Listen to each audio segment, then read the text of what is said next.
રામ રામ સીતારામ દાયરાની સવારના good morning.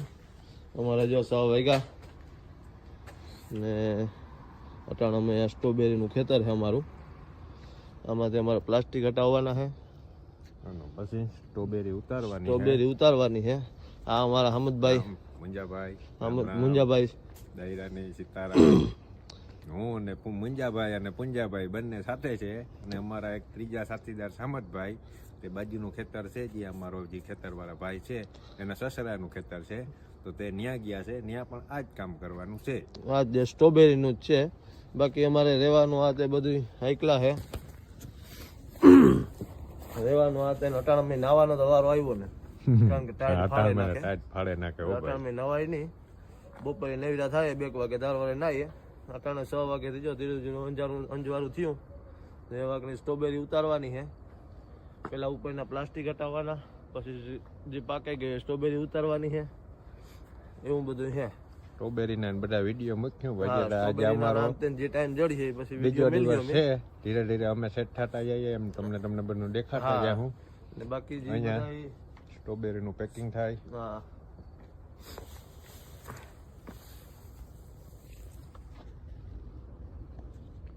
Ram Ram દાયરાની.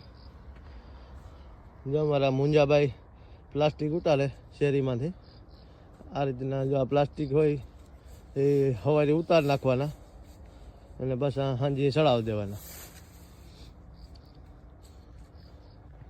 આમાં પાછું બધી સિસ્ટમ જો હરિયા મારેલ છે. પ્લાસ્ટિક કોઈ જાતની કંઈ મહેનત કોઈ વસ્તુ નથી. આરામથી આથી ત્યાં ખેંચાઈ લ્યો, લેઠું પડી જાય. પાછું સાંજે ચડાવવાનું હોય ત્યારે પાછું અહીં કરી દે ઉપર, એટલે ચડાઈ જાય. અટાણે જો આ પ્લાસ્ટિક ઉતારે અને પછી જો આમાં શેરીઓ પાકી ગયો ને, એ બધી શેરી ઉતારવાની.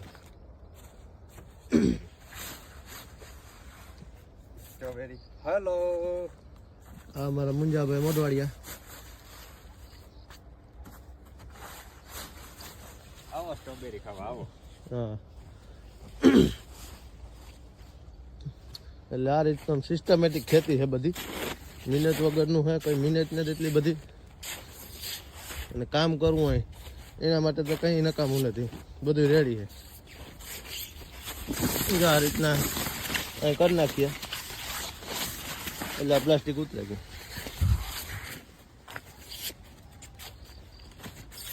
પછી જો આમાં શેરી પાકે ગઈ, એ એક બોક્સ ભેગું રાખવાનું, હાથમાં બોક્સમાં ભરતું જવાનું.